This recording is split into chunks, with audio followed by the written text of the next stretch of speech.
Muy buenas tardes, muchas gracias al Colegio de Ingenieros por su gentil invitación y a todos ustedes por su asistencia. Me siento muy contento de estar en esta sede institucional y de ver que se está transmitiendo por el canal del Ingeniero que tuve el honor de inaugurar cuando era ministro de Transportes. Y espero que muy pronto el canal del Ingeniero esté en señal digital en alguna de las frecuencias que con el apagón analógico, que con apoyo también del capítulo correspondiente del Colegio de Ingenieros, concluimos que debíamos adoptar el estándar japonés que ahora tenemos. Dicho esto, se nos convoca para reflexionar sobre cómo generar y cómo desarrollar el crecimiento en nuestro país. Y este es un tema clave y me alegro que lo haga el Colegio de Ingenieros porque en medio de tanto alboroto, tanto adjetivo y tantas cuestiones administrativas, los peruanos, a pocas semanas de la elección del 10 de abril, queremos saber qué cosa vamos a hacer y cómo lo vamos a hacer. Cuáles son los equipos que están detrás de lo que se propone, cómo se va a financiar. En fin, preguntas que creo que son válidas, que deben ser respondidas y ante un panel exigente como el de acá o ante todos los paneles que se puedan generar en este corto tiempo. Nuestra percepción en Alianza Popular es que la desaceleración económica que hoy vive el país tiene dos fuentes fundamentales. Una que podemos manejar y otra que no podemos manejar.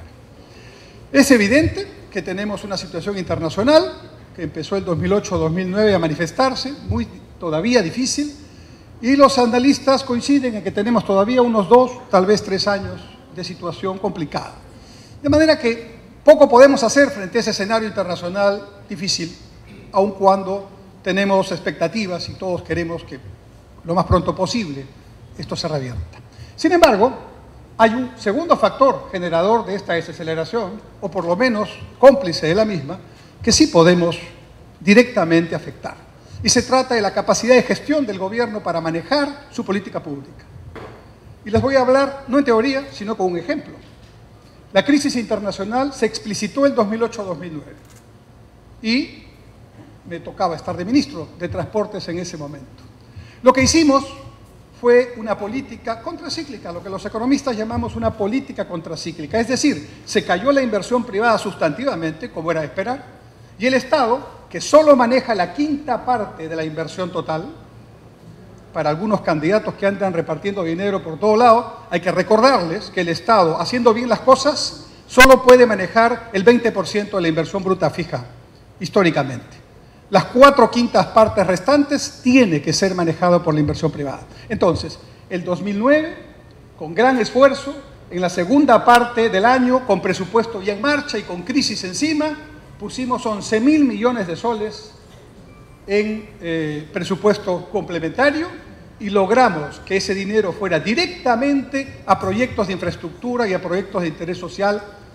La clave fue una combinación de 3 factores: decisión política, oportunidad para que el dinero vaya directamente a los proyectos, es lo que yo le llamo un sublingual económico. Paréntesis, los médicos tienen 3 formas de aplicarnos un antibiótico: por la vía intramuscular, por la vía digestiva o por la vía sublingual. Si hay algún médico aquí, me lo puede confirmar. La sublingual es la más directa y el Perú necesita medidas sublinguales que vayan directamente a la corriente sanguínea, generando corriente de empleo, de ingresos, una dinámica que vuelva a poner al Perú en marcha. Y en esta parte, lamentablemente, el gobierno que está terminando tiene una pésima actuación. Lo digo yo, que he estado al frente de la mitad del presupuesto del sector público en materia de inversión. Los proyectos que hoy se están discutiendo son los mismos proyectos que dejamos en julio del 2011. Y algunos todavía venidos a menos. Ahí está la Panamericana Sur, donde la dejamos. Allí está la Panamericana Norte con sus complicaciones de siempre. Allí está el aeropuerto con sus interferencias y sus expropiaciones. Y claro, el tema ha sido que en este tiempo la cosa ha sido tan complicada por ineficiencia y por otras cosas que todavía nos siguen pidiendo cuenta a los que estuvimos hace 5 años. Y yo creo que ya es hora que se les pida cuentas a los que están saliendo, porque tuvieron 5 años para hacer las cosas y creo que se deben hacer esas reflexiones. Entonces, la mala noticia es que hay un conjunto de obras que o están lentas, o están en arbitraje, o están con interferencias no solucionadas, o están marchando sin la adecuada supervisión o regulación. Muy bien, la primera tarea del próximo gobierno para generar crecimiento es impulsar alrededor de 20.000 millones de dólares en proyectos de infraestructura, todos ya contratados, todos ya concesionados. No hay que buscar ningún banco, no hay que hacer ninguna gestión, sino resolver el problema concreto que tiene cada uno de estos proyectos. Aeropuerto internacional, hay que sacar una tubería de agua, así de simple y así de complejo, y otra de cálida. Carretera al sur, bueno, ya se firmó la adenda, se demoraron 4 años. Carretera al norte, cada una con su problema, hay que ir levantando cada uno de los temas con la solución que corresponde. Esa es la tarea de los ministros. Esa es la tarea de los ministros en este tiempo. Hay 20.000 millones de dólares en esa circunstancia. Y en el famoso arbitraje, que hoy prefieren los funcionarios de gobierno mandar al arbitraje, porque es el árbitro el que decide y no ellos. Conclusión, la Contraloría después no viene. ¿Para qué les voy a contar a ustedes si ustedes están con los proyectos tanto como podemos estar nosotros? Entonces, esa es la primera tarea, ese es el primer shock que tiene que generar la confianza necesaria para, como cuando en el 2009 se hizo esa tarea de los 11.000 millones de soles, la inversión privada respondió en el 2010. Y en plena crisis internacional, la inversión privada hizo su trabajo y crecimos, si pueden ustedes ver las estadísticas, 9% en 2010. 9%. Y no crecimos 10% porque de alguna manera regulamos el crecimiento para que no hubiera un impacto en precios, que es otro tema que hay que cuidar. Conclusión. El gobierno tiene que hacer su tarea para que la quinta parte de lo que se requiere sea hecho con oportunidad, con eficiencia, con transparencia. Las otras 4 quintas partes van a responder. Me dirán algunos, de repente algunos de los colegas acá, me dirán, sí, pero ahora los precios internacionales están un poco bajos, bastante bajos en relación al 2009. Sí, pero eso también puede convertirse en una excelente oportunidad. ¿O no es una oportunidad que el precio del petróleo esté a $30 y no a 100 para poder generar a través de la energía costos que pongan en valor, por ejemplo, proyectos de desalinización del agua, que 40% del costo es energía, y con una energía a $30 podemos empezar a hablar de desalinizar muchísimos proyectos? Entonces, creo que las oportunidades surgen de las dificultades, y ese es un primer tema que ponemos en el debate desde Alianza Popular. Lo segundo es que efectivamente tenemos proyectos, megaproyectos que están paralizados por otras razones. Fundamentalmente conflictividad, desconfianza, ahí está Tía María, ahí está Conga y muchos otros. Nosotros proponemos para enfrentar este tema 3 medidas concretas. La primera es el canon comunal. Ese es otro sublingual. Y el canon comunal es una fórmula muy concreta para que las comunidades, las que están inmediatamente, pero sobre todo las adyacentes, que no tienen nada, ¿no?, y que están frente al proyecto, tengan alguna parte de esa riqueza generada con el propio proyecto y por lo tanto el discurso radical antiminero se quede sin el caldo de cultivo del que es urgente. Muy bien, y entonces, claro, algunos discuten y dicen, oye, pero no le vas a dar dinero a la gente porque la gente no sabe manejarlo. Error. Ya el buen Fernando Belaúnde había desarrollado su proyecto de cooperación popular con gran éxito. Nosotros en los 80, el Rimanacuy con gran éxito. El único tema que la Comisión de la Verdad pone del gobierno aprista primero, como bueno, el Rimanacuy en el trapecio andino. Que darle recursos a las comunidades para que ellos mismos hagan sus obras. Y nosotros tenemos la experiencia en el segundo gobierno de los núcleos ejecutores. ¿Saben qué pasa con la población cuando tiene su propio dinero, pone su mano de obra y le sobra dinero? ¿Qué creen que pasa? Devuelve el dinero. Pero lo que pasa con los municipios y con las regiones es algo muy complicado. Como existe en los municipios este concepto del presupuesto participativo, resulta que los alcaldes que salen con muy precaria votación y al primer año ya los están casi revocando, no encuentran mejor manera de equilibrar su espacio político que repartir el canon proporcionalmente entre todas las regiones para así liberarse del problema. Y las comunidades adyacentes, ellas no necesariamente están en ese reparto. Esto, entonces, del canon comunal nos parece fundamental. Podemos discutirlo si lo desean.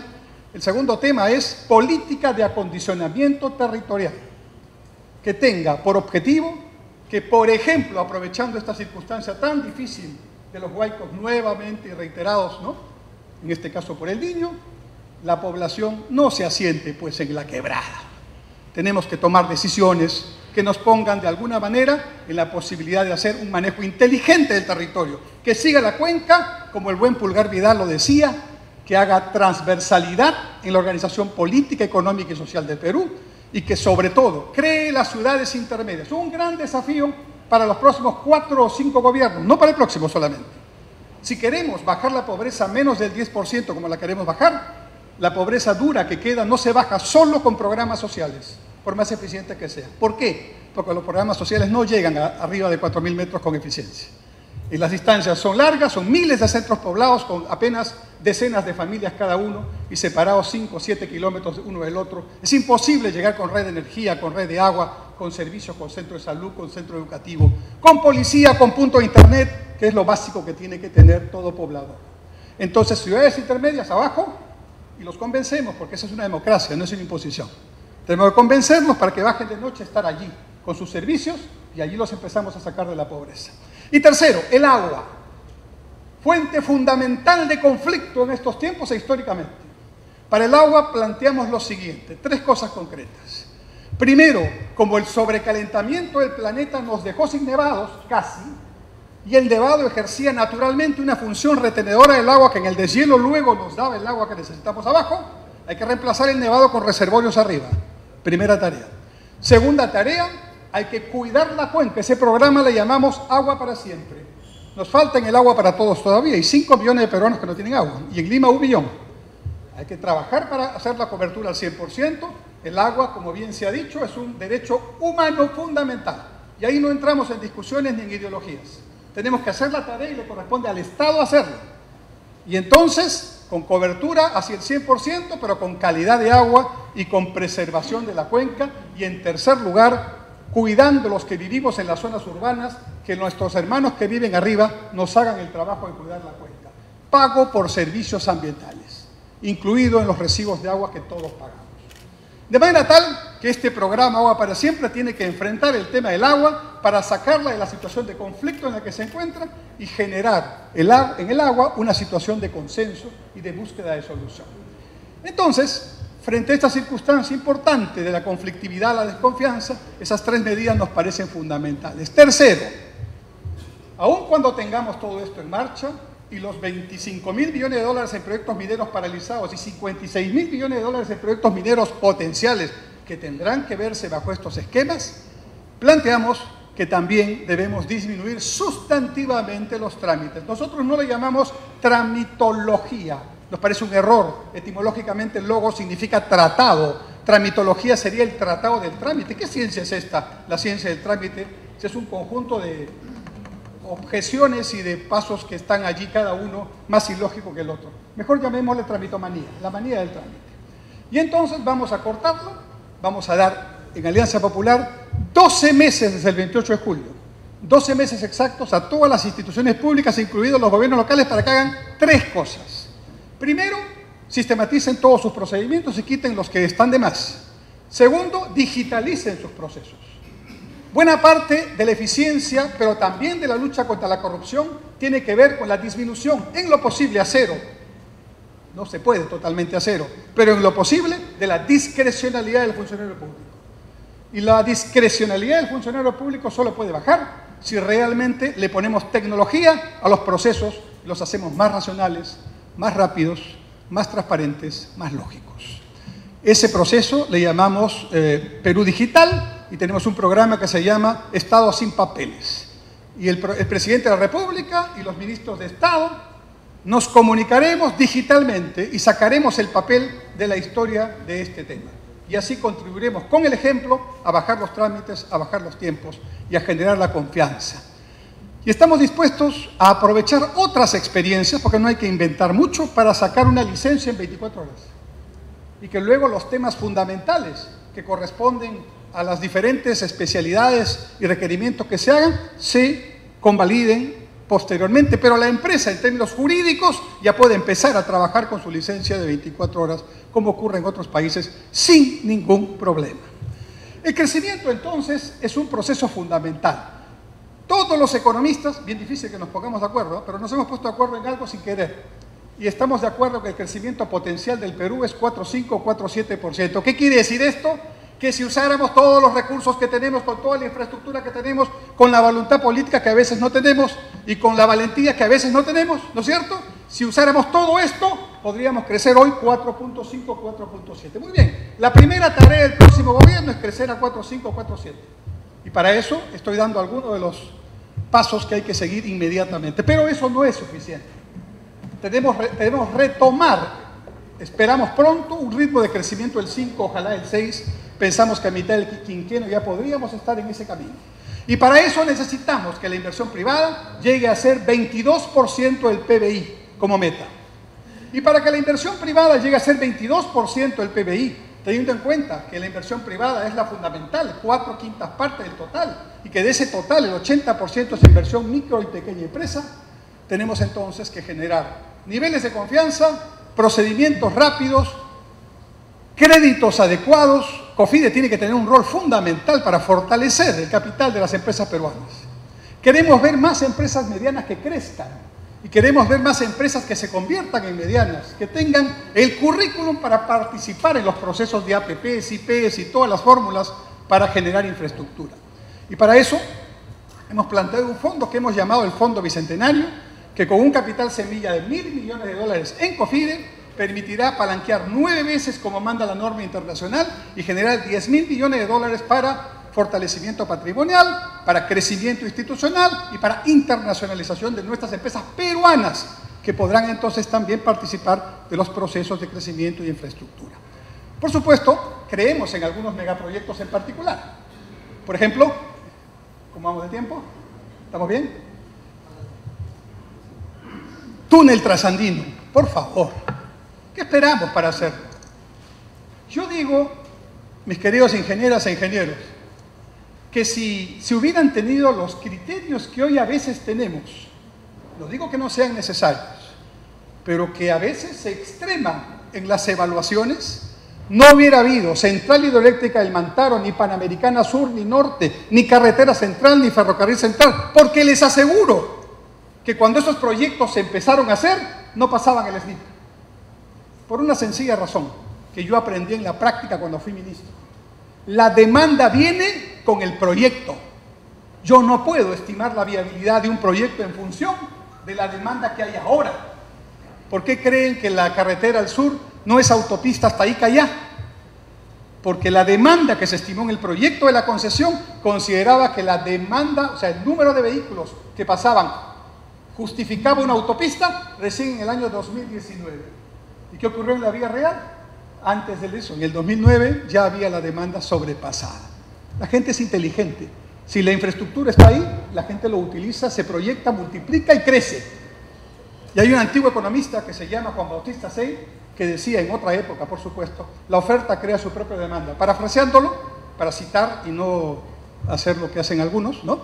De repetir sin saber quién es el que dice, para Say, parafraseando a Say, diríamos: la infraestructura crea su propia demanda. Por lo tanto, avancemos en megaproyectos. Me dicen que el tren de la costa no es un tren tan viable. ¿Por qué? ¿Por qué? A ver, ingenieros, corríjanme. Cada kilómetro no expropiado puede costarme $1 millón, en la costa estoy hablando. Y con expropiaciones puede costarme $3 millones. Son cifras de un experto que es Olaechea en este tema. Muy bien, entonces 1.500 kilómetros los tengo entre $15.000 y $20.000 millones, más $400 millones del tren.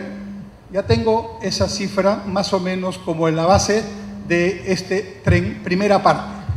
Pregunta: ¿cuánto cuesta no tener el tren? Mira, le hago el cálculo básico, lo pueden hacer mejor ustedes. Costo de oportunidad de no hacer la obra, $30.000 millones. Imagínense solamente lo que significa que el tren pueda no solamente transportar a las personas que nos merecemos un mejor medio, sino que pueda llevar la carga en mejores condiciones, que parte del transporte que va por camiones sea sustituido y complementado por una ley que funcione de cabotaje, para que también los barcos hagan lo suyo y alimenten los puertos pequeños que están ahí esperando algún tipo de funcionamiento. Entonces creemos en los megaproyectos, en su interconexión, en su trabajo multimodal, en la creación de nodos logísticos competitivos. Creemos que los peruanos merecemos tener no solamente un aeropuerto hub, un puerto hub regional, que estemos como meta, camino a lograr lo siguiente: que cada peruano, allí donde esté, incluido Purús, nuestros hermanos de Purús que no se conectan con el territorio peruano, que todo peruano allí donde esté tenga la posibilidad de conectarse físicamente con su territorio, con su país, con sus compatriotas, a través de cualquier sistema de transporte, sea hidrovía, carretera, aeropuerto, puerto, sistema satelital, microondas, televisión digital, y todo junto contribuyendo a un solo objetivo: que los peruanos crezcamos siendo felices y avanzando en nuestra calidad de vida. Muchas gracias. Todavía le quedan 5 minutos. ¿Está bien?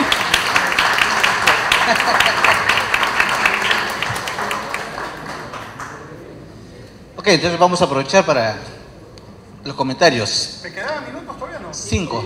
Ah, 5. Sí. Muy bien.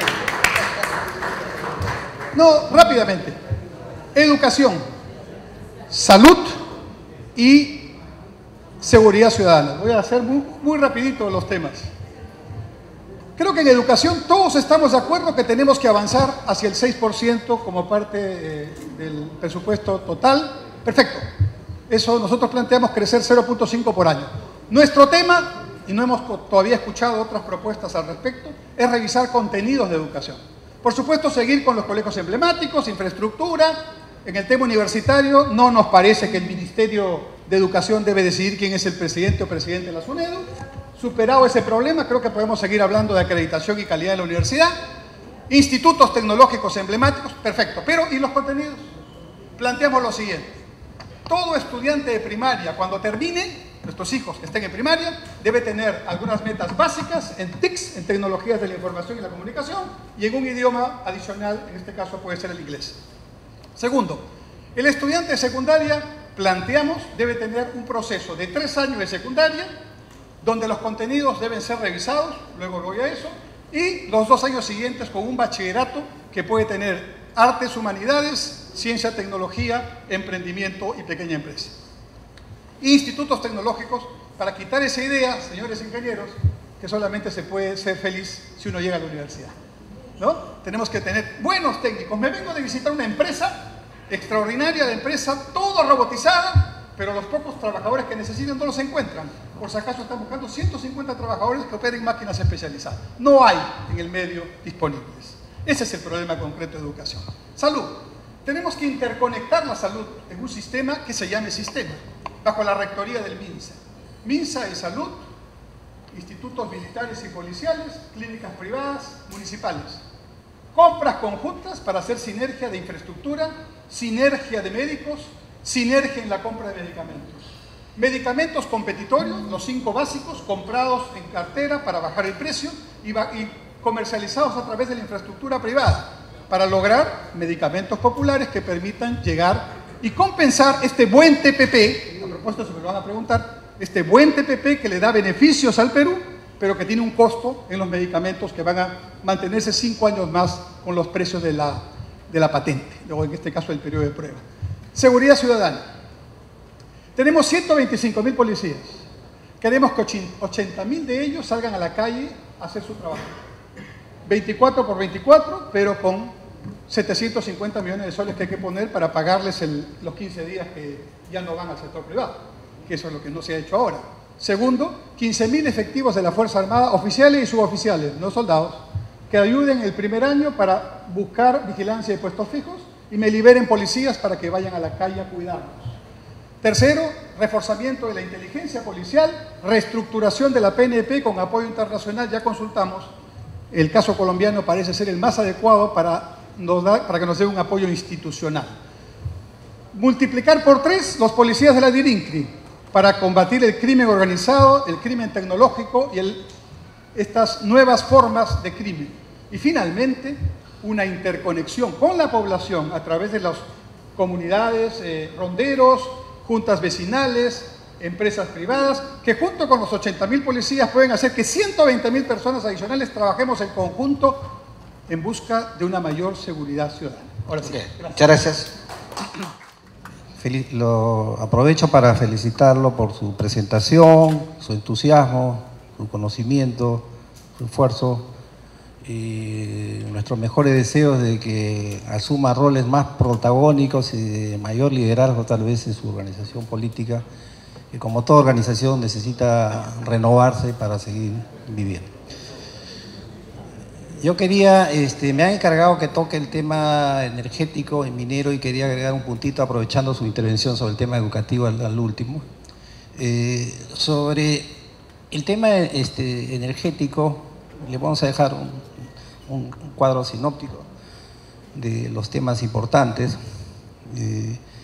Nos gustaría saber qué plantea su organización para estas elecciones y próxima opción de gobierno sobre el gas natural y los hidrocarburos, ¿no? El tema de la petroquímica, el tema específicamente de la renegociación, si es importante, necesario, de la exportación del gas natural, y el tema de las energías renovables dentro de lo que es la matriz energética, cuál es su posición, qué porcentaje del menú energético deberían tener las energías renovables. Y en este tema energético también el rol de las empresas públicas, ¿no? El rol de Petroperú y el rol de Electroperú, del cual se habla poco, pero es una empresa a la cual, como muchas empresas públicas, se le acusa de ineficiencia. Sin embargo, en los últimos años se ha estado promoviendo las subastas de energías renovables, pero con un pequeño detalle. A Electroperú se le está obligando a que compre a un precio, por decir $60 por megavatio hora. Electroperú lo compra a $60 a estas iniciativas privadas de energías renovables. Sin embargo, en el mercado la vende a 45. Entonces, ¿qué tal empresa pública a la cual se le obliga a trabajar a pérdida, ¿no? En el tema minero, recogiendo un poco sus propuestas del tema del canon comunal y otras cosas que ha mencionado, yo creo que recogiendo un poco, parafraseando lo que usted dijo al inicio, de que hay cosas que se pueden controlar y otras que no se pueden controlar, haciendo referencia a las variables de la economía global. Yo diría también, hablando ya de las inversiones en el Perú, donde usted muy bien indica de que 1/5 de las inversiones típicamente son inversiones públicas y los 4/5 de inversiones privadas. O sea, también podríamos decir las inversiones públicas de alguna manera las puede controlar el gobierno, casi directamente, o con los gobiernos regionales, y los 4/5, ¿no? ¿Cómo se puede controlar? Se puede estimular, pero es una variable que depende de otros factores, los intereses, la visión de estos agentes económicos, ¿no? Y más específicamente en el tema de el canon comunal y las inversiones mineras. Usted dijo adecuación territorial, físicamente se entiende. Hay otros colegas, candidatos, que hablan de ordenamiento territorial, y algunos pensamos que es más apropiado hablar de desarrollo territorial, ¿no? Inversión minera y desarrollo territorial. De todas maneras, por más que se les suelte plata pues a las comunidades, está bien, como ustedes lo dicen, no se puede menospreciar las capacidades de la gente. Pero de todas maneras se necesitan planes, y planes que busquen el desarrollo en los diferentes niveles de organización. Y entendiendo que se necesitan planes de desarrollo territorial, ahí es donde puede encajar como fuente de fondos los proyectos mineros, que aunque están con los precios disminuidos, de todas maneras no dejan de tener vigencia en un país donde tradicionalmente el 55% en ese orden de las exportaciones son de origen minero. Bajarán, pero no, de todas maneras van a ser importantes, y hay que tener una política para ese sector. Un minuto, ingeniero Moreno. Sí. Quería aprovechar este último minuto, no estaba en mi tema, pero aprovechando lo estimulante de su mensaje, el tema de la educación.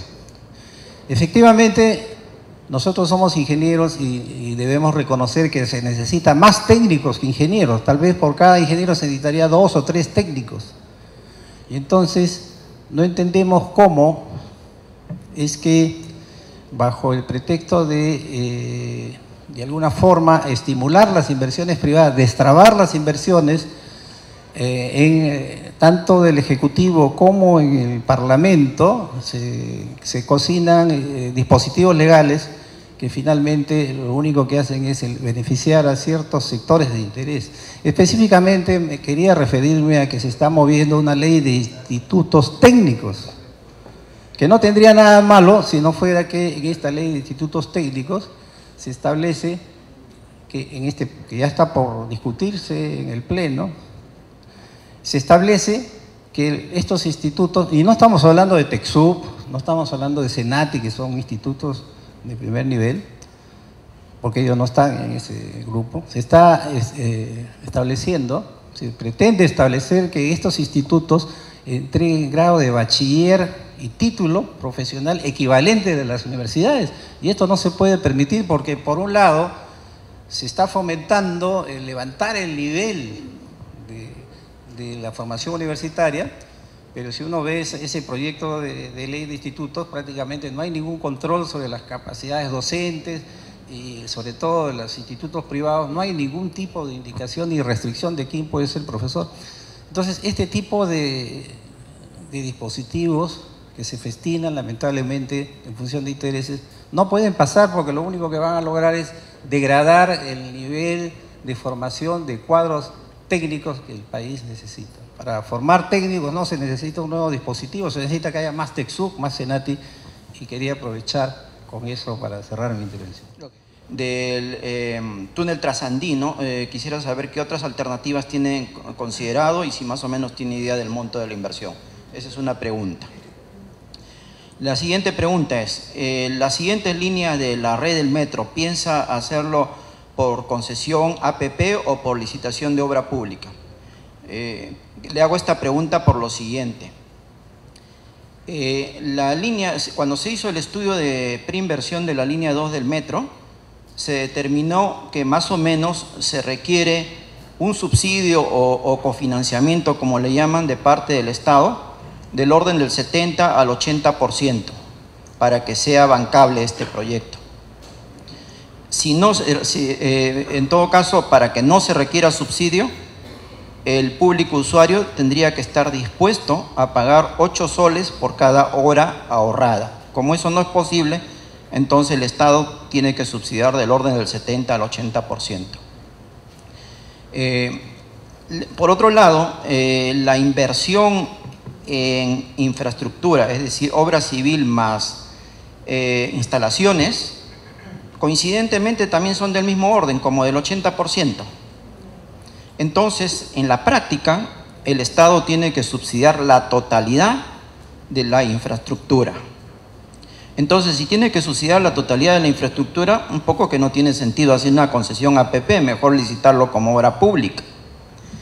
En concreto, para darles un ejemplo, Mintra, que es el acrónimo de Madrid Infraestructura de Transportes, amplió su red de metro entre el año 97 y el 2007 en 200 kilómetros. 200 kilómetros, es decir, en números gruesos a 20 kilómetros por año. Y lo licitó todo como obra pública y al licitarlo como obra pública permitió licitar la obra civil en tramos cortos de 5 a 8 kilómetros, con lo cual había mucho más competencia. No como en nuestro caso, que para la línea 2 al final solo hubo un postor. Entonces Mintra licitaba la obra civil y luego una vez terminada, y además durante el proceso de construcción tendría más poder de negociación, porque en caso de que fallara una constructora en algún tramo, pues podía buscarse otra, ¿no? En cambio, con 35 kilómetros te falla la constructora y adiós línea 2 del metro. Luego, una vez terminada la obra civil, directamente Mintra contrataba las instalaciones, es decir, escaleras mecánicas, ascensores. De esa manera se ahorraba la utilidad de las que iba a ir a las constructoras. Aparte, el estudio del metro en Madrid se hizo con abundante investigación del subsuelo, investigación geotécnica. Acá no se investiga prácticamente nada, o se hace investigación que no es apropiada para los suelos de Lima, para el aluvional de Lima, y lo que da como resultado es que tengamos presupuestos que están insuficientemente acotados, que es una incertidumbre cuánto va a costar. Un minuto, ingeniero, por favor. Un minuto. Uy, creo que no voy a poder hacer los comentarios.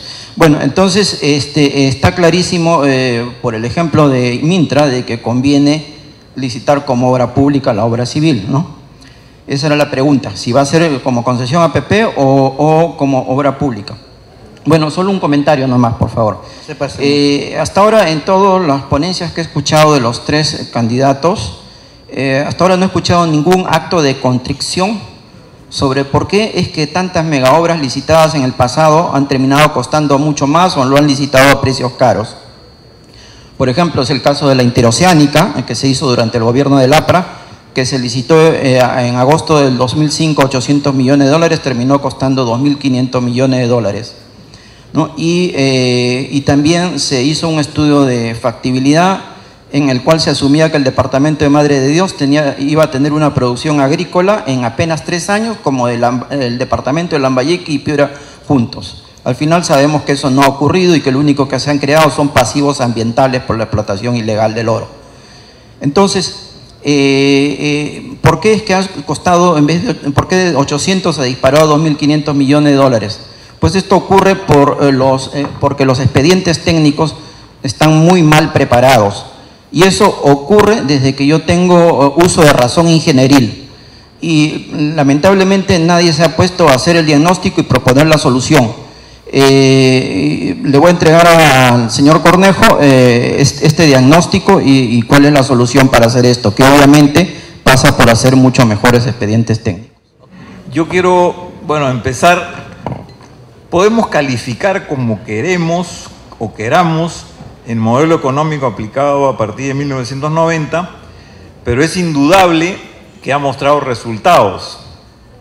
Hay un alto crecimiento del PBI, han aumentado las exportaciones, las divisas, la inflación se ha mantenido baja. Es verdad que algunos años crecía más, otros años la inflación, digamos, era mayor o menor, pero en general los resultados macroeconómicos son positivos e incluso se ha ido hacia el sector social, se ha reducido significativamente la pobreza y ha creado una nueva clase media emergente. Eso es constatable y lo podemos verificar. Pero al mismo tiempo, en ese mismo periodo ha aumentado el narcotráfico, la corrupción, la delincuencia, también hay indicadores, y la informalidad también ha aumentado.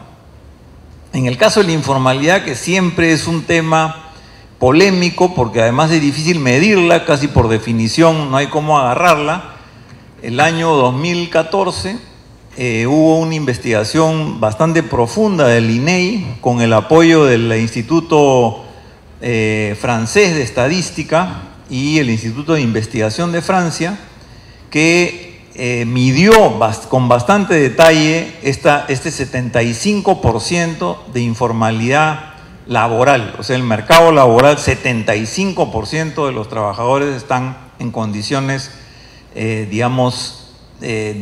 precariedad laboral. Esto en realidad probablemente sea la crítica más fuerte al modelo. Claro, es contradictorio con los resultados macroeconómicos, ¿no es cierto? O sea, y uno tiene que tratar de explicarse por qué. Hasta el momento nosotros manejábamos las estadísticas de que el sector informal en su conjunto representaba más o menos el 60-65% de la PEA. Pero, ¿cómo llegamos a los 75? Y esa investigación la demuestra. Y es que dentro del sector formal también hay informalidad laboral. Y eso aumenta un 10-15% y llegamos al 75%. En realidad, como digo, esto es un problema grave porque tiene que ver con el empleo, que es, digamos, probablemente la condición o la variable o el tema de mayor preocupación de los ciudadanos y ciudadanas del país. Tiene que ver con los ingresos, las condiciones de trabajo y las condiciones de vida, la calidad de vida. Entonces, la pregunta es, ¿qué va a hacer el gobierno para reducir la informalidad? Considerando que no ha tenido un buen récord, digamos, en el segundo gobierno de Alan García, que sí tuvo en las variables macroeconómicas, ¿no es cierto? Por ejemplo, puedo poner el caso de que durante ese gobierno se cerró prácticamente la única o la principal institución de apoyo a la micro y pequeña empresa, que era Prompyme.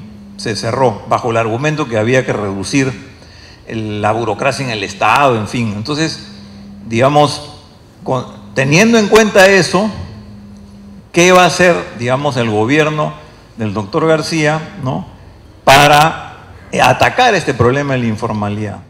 ¿Cuáles son las medidas? ¿Cómo se va a reducir la informalidad laboral durante su gobierno? Muchas gracias. Bien, del aspecto del agua, seguridad alimentaria, agroindustria, alimentación, conversemos un poco. Sobre la disertación suya, señor Cornejo, nos ha hablado usted de un canon comunal. Mi pregunta sería, este canon comunal, si bien es cierto, nos induce a pensar en un desarrollo de la comunidad, y pensamos más en comunidades alejadas, donde no hay accesibilidad y que los agricultores tienen parcelas, son pequeños productores. ¿Se refiere a eso? Es la pregunta. ¿También afectaría, ayudaría al desarrollo en comunidades campesinas? En zonas lejanas, en Puna me refiero. Sobre el acondicionamiento territorial, también está contemplada la titulación de tierras, porque es para ser sujetos de crédito, para ser formales, para ser ayudados, tienen que tener título a pesar de que tengan poco terreno. Y respecto al agua, también fuente de seguridad alimentaria, que es importante para el desarrollo no solo agrario, sino de la vida en ciudad. Tenemos mucha inquietud y preocupación porque el agua se pierde. Si bien es cierto, nos dice que se harían represas, si bien es cierto, se podría llevar a hacer sequías o dar riego tecnificado, también el Estado se comprometería a llevar esa técnica a los pequeños agricultores. Y respecto a la seguridad alimentaria, que es contar con los alimentos en condiciones adecuadas y en cantidades suficientes, habría una política de mejorar nuestro producto, de mejorar la tecnología y no ser un país importador de materia prima, sino al contrario, convertirnos en un país productor, donde los insumos estén al alcance del ingeniero que va a transformar o del productor que va a usar la técnica para llevar el alimento a toda la población, porque esa es la seguridad alimentaria, contar con los alimentos, tenerlos en el momento, prever épocas como por ejemplo ahora, en pocos días no van a llegar a nuestras mesas los alimentos frescos de la sierra, pero para eso está la industria en cuanto a conservación. Tenemos el fenómeno del Niño y no se prevé, hay una política preventiva para todos estos casos. Y sobre el apoyo en el desarrollo territorial, también hay una parte de la agricultura que migra, la agricultura de la selva.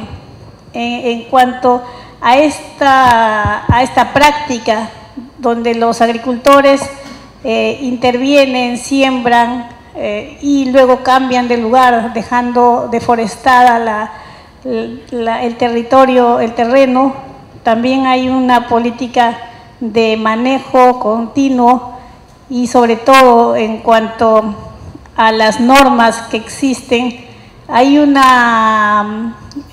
nos gustaría que exista una reforma en cuanto a las entidades que dan permisos sanitarios. Usted dijo que debería haber una agilidad. Si bien es cierto, estos permisos les dan una vez y cada 2 años o cada año el productor tiene que volver a hacer el trámite desde el inicio, a pesar de que la empresa ya ha producido. Los pequeños productores son los que más sufren, hacen colas, especialmente cuando licitan para programas sociales. Todos estos problemas nos preocupa a los ingenieros en industrias alimentarias y agroindustrias, porque los profesionales que estamos involucrados en esto a veces no somos considerados. Contratan otros profesionales para hacer la labor del ingeniero que se ha capacitado y que bien podría servir eficientemente a nuestro país. Es nuestra intención que tomen en cuenta estos problemas y sobre todo que vean la intención del profesional, que con la ayuda de los técnicos tenemos que sacar adelante nuestro país. Gracias. Yo tengo una respuesta general. Creo que durante varios años hemos creado, quizás, digamos, no muy conscientemente, una política de Estado en materia económica. La mejor prueba es el gobierno del presidente Humala, que puso un discurso y al final creo que lo que tendremos que agradecerle es haber mantenido las esencias del modelo. Muy bien, eso es un activo. Los próximos 4 o 5 gobiernos tendrán la obligación no solo de mantenerlo, sino de profundizarlo. Ahí tenemos varios desafíos. Entonces, yo creo que había una primera etapa en la que el modelo tuvo que consolidarse, hubo que hacer reformas estructurales de primera generación. Hubo una segunda etapa en la que incluye el gobierno del presidente García, en lo que hubo que ponerle velocidad, enfrentar situaciones internacionales complicadas, ¿no? Y creo que ahora viene una etapa donde hay que ponerle mayor calidad, donde hay que ponerle visión estratégica de mediano y largo plazo, para entrar en temas puntuales que siguen siendo asuntos donde salimos desaprobados en el índice de competitividad. Ahí sale infraestructura, sale educación, sale el tema de trámites, sale el tema del Estado, ¿no? Y por supuesto el tema que has mencionado de la informalidad, entre otros aspectos laboral. Entonces, de manera general, tenemos un desafío y este es el principal mensaje que quisiera dejar de Alianza Popular. En Alianza Popular no nos hemos juntado solamente para tener el legítimo deseo de ganar una elección. Nos hemos juntado para hacer políticas de Estado por los próximos años y esperamos que los otros partidos hagan también su tarea, respondan a este desafío que empieza o que plantea el mundo actual. Empezaré por el tema del tren, que es, como saben, un tema muy querido por mí. Y con eso respondo varias inquietudes. Lo primero, la buena noticia es que ya tenemos un sistema de red de metro. Hace 10 años no lo teníamos. Y la buena noticia es que parece que también se ha convertido en una política de Estado. Ahora, ¿qué podemos hacer? Bueno, lo que yo sugiero hacer es no repetir el próximo gobierno, nacional me refiero, esta costumbre autocrítica para todos, de que el que llega quiere criticar todo lo que hizo el anterior y consecuentemente, como todo está mal, empieza de cero, todos perdemos tiempo, cuando nos damos cuenta ya acabó nuestro periodo. Eso le pasó al presidente Humala. Le indicaron mal lo que tenía que hacer, y con esto le contesto al ingeniero, ¿no? Y en lugar de aplicar exactamente el modelo de la línea 1, que es el que usted plantea, con un 80% de cofinanciamiento, claro, la pregunta es, ¿para qué concesionamos? Ahora yo le voy a decir para qué concesionamos, ¿no? El modelo 1 no es exactamente el modelo de la línea 2. Precisamente por ese razonamiento dividimos en 2 concursos. En un concurso hicimos la obra física, por obra pública, no teníamos que dar ese subsidio, se bajaron los riesgos para el privado, hicimos un modelo de concurso oferta a precios unitarios, que por cierto es el que usa el sector privado todos los días, y aplicamos técnicas constructivas modernas, como el carro de avance o como el tema de los prefabricados. Con eso logramos hacer una obra de 35 kilómetros, completarle lo que faltaba en 18 meses, y bien hecha. Premio de este colegio como obra emblemática del año 2010, nacional. Y felizmente varios premios internacionales ya tiene, ¿no? Muy bien. Pero ¿dónde estuvo el error del presidente Humala o de sus asesores? Porque él no tiene por qué saberlo. El modelo 2 lo hizo al revés. Hizo primero concurso para estudio y luego concurso para obra. Como ustedes saben, mis queridos ingenieros, si ustedes hacen un concurso para estudio con los tiempos que demoran los estudios, con lo que se paga por los estudios a veces, los números salen desfasados cuando se hace el concurso de la obra. La mala suerte es que la empresa italiana que fue encargada de ese estudio no lo terminó. Y el concurso terminó dándole por primer encargo a la empresa ganadora, que es un consorcio español, etcétera, terminar el estudio. Perdimos 3 años. Si hubieran seguido el modelo de la 1, ya estaríamos a mitad de la obra y con menor costo. Calculo yo, $2.000 millones menos. Ya. Ahora, sí hay que concesionar. Porque lo que hemos aprendido es que el Estado puede hacer la parte constructiva, el viaducto, etcétera, pero el Estado no sabe operar trenes. Entonces, operación de trenes, mantenimiento de trenes y adquisición de nuevos de nuevo material electromecánico, puede hacerlo el privado a su riesgo. Y así se dividió la 1. Y así se deben hacer la 3, la 4, la 5, la 6, la 7, la 8, la 10 y cuantas líneas vengan en el futuro. Aprendiendo las buenas prácticas que ya son de todos, no de pertenece a ningún partido en particular. ¿No es cierto? En todo el mundo. Un minuto, por favor. Muy bien. En cuanto a ver, ¿qué escojo? Tengo que escoger una. Voy a escoger el tema, un comentario del canon comunal, ¿no? Para que no haya ninguna preocupación, vamos a hacer un fondo de fideicomiso. Como ustedes saben, el fondo de fideicomiso asegura que los recursos vayan exclusivamente a las obras que se dice van a hacer. ¿Qué obras? Canales de regadío, pequeñas represas, muros de contención, tambos, pequeños caminos concretos para esas comunidades, con asistencia técnica para mejorar sus cultivos, sus pastos, pero sobre todo con un elemento fundamental, confianza en el Estado, en la democracia y en la institucionalidad. Eso nos va a dar mucha tranquilidad para crecer por delante.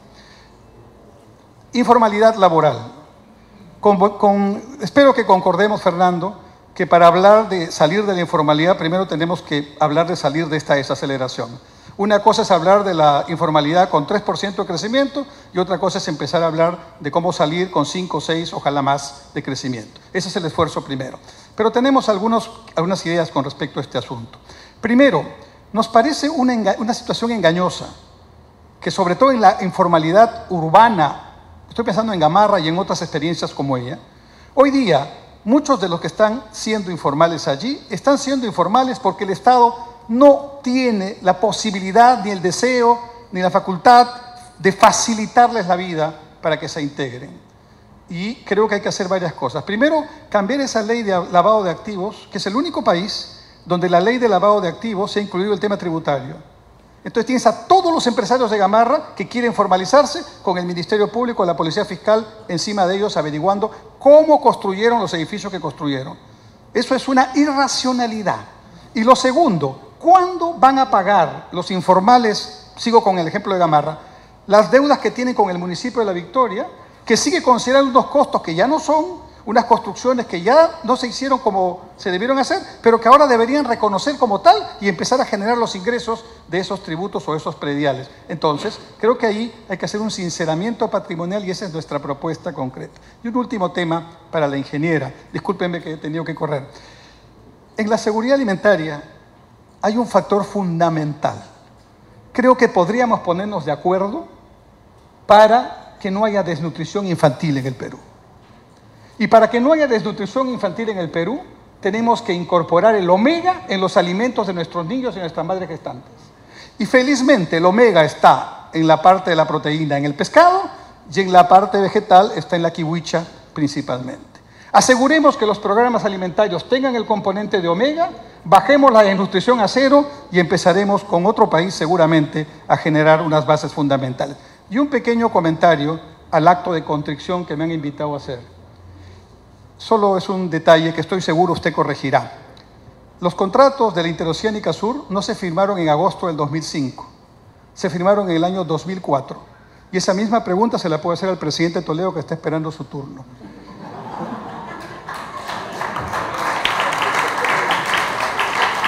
No, me dice que la buena procedió en agosto del 2005, no. Los contratos de la 2, 3 y 4, hay 5 líneas, la 1 y la 5. Ok, la 2, 3 y 4, donde están los brasileros, todas se contrataron y se firmaron en el 2004 durante el gobierno del presidente Toledo. Ok, me someto a una audiencia pública para constatar el tema. Bueno, okay, se agotó el tiempo. No, pero perdóneme, voy a contestar, solamente porque me parece un tema importante. Cuando se hicieron esos contratos en el 2004, ¿ya? Esos contratos se hicieron con 2 problemas. Es una obra importantísima, pero con 2 problemas. Efectivamente, se pusieron solo 800 millones de dólares. Pero ustedes, ingenieros, sabrán hacer la cuenta. De los 2.540 kilómetros que tienen las 5 líneas de la Interoceánica Sur, 1.008 son nuevos kilómetros. La mayoría están en la línea 2, 3 y 4, y la mayoría está en sierra y baja y selva baja. El kilómetro en costa vale $1 millón aprox. El kilómetro en sierra puede subir hasta 2. el kilómetro en selva puede subir mucho más. Digamos que se quede en 2,5. Son 1.000 kilómetros, mínimo tendría que haber tenido una provisión de 1.500, 1.800 o 2.000 millones de dólares.